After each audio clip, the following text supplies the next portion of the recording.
Bonsoir. Bonsoir. Alors le Salon de l'agriculture va ouvrir ses portes ce week-end à Paris. Les agriculteurs ont pour l'instant obtenu, rappelons-le, 400 millions d'euros d'aide d'urgence, des simplifications administratives, mais aussi des concessions européennes sur les jachères. Qu'espèrent-ils de plus ?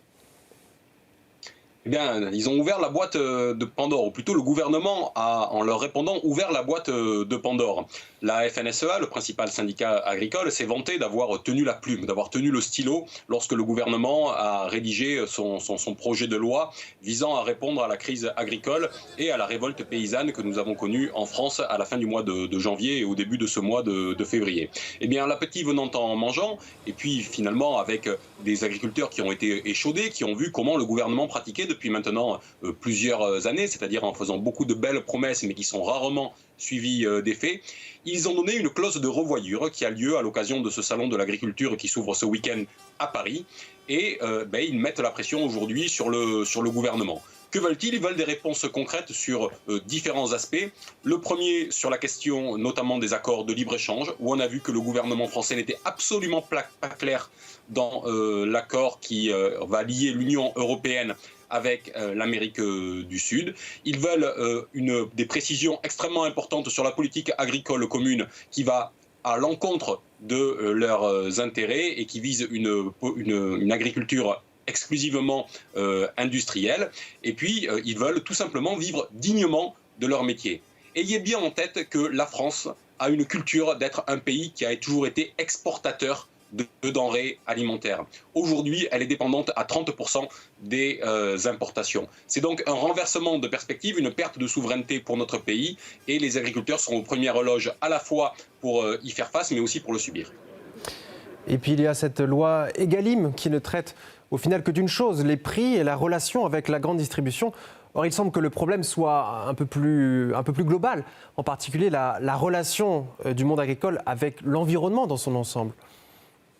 La relation du monde agricole, vous avez raison, avec l'ensemble des distributeurs et de tous ceux qui font les intermédiaires. Et d'ailleurs, ce n'est pas un hasard si à la veille de l'ouverture de ce salon de l'agriculture, les grands distributeurs se sont réunis et ont fait un courrier commun pour dire qu'ils voulaient que tout le monde soit associé également à cette loi Egalim et que tout le monde soit mis à contribution. Finalement, il n'y a que des mécontents aujourd'hui dans le secteur de l'agriculture. Les agriculteurs d'un côté qui disent que non seulement leurs demandes ne sont pas prises en considération et qu'ils veulent passer de la parole aux actes, mais il y a également la grande distribution qui trouve qu'elle est finalement la seule à faire des efforts et à payer.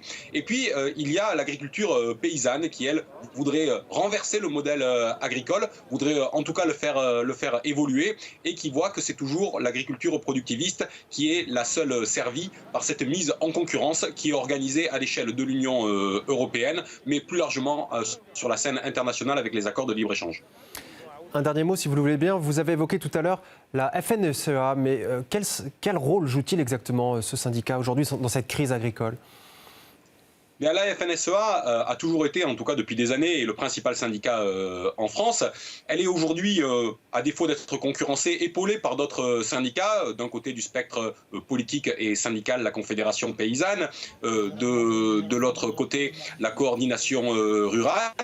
Et chacun y va finalement de sa mise en pression du gouvernement. Mais tous se rejoignent finalement pour dire que le dialogue est impossible. Vous savez que M. Macron a voulu réunir l'ensemble des acteurs pour prétendument un grand débat dans le cadre du salon de l'agriculture. Il a fait un très gros faux pas de communication en voulant y associer une association écologiste qu'il a lui-même qualifiée et son gouvernement qu'ils ont qualifié d'éco-terroriste il y a à peine quelques semaines, ce qui a entraîné une levée de boucliers de la part de l'ensemble des syndicats agricoles qui disent que les conditions ne sont pas réunies. Et finalement, tout le monde fait faux bond à ce débat.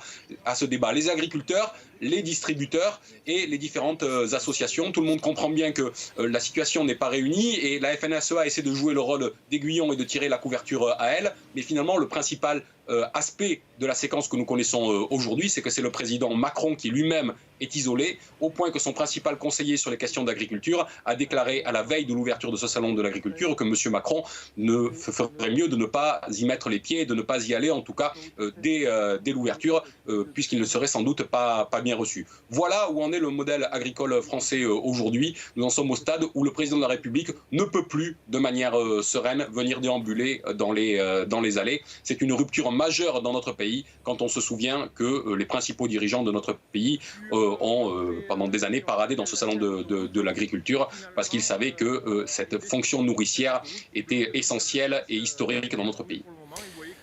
Oui, un cru 2024 du Salon de l'Agriculture qui sera donc intéressant à suivre. Monsieur Koch, merci pour toutes vos précisions. Je rappelle, vous êtes essayiste, analyste politique et vous étiez en direct avec nous depuis Paris. Merci encore.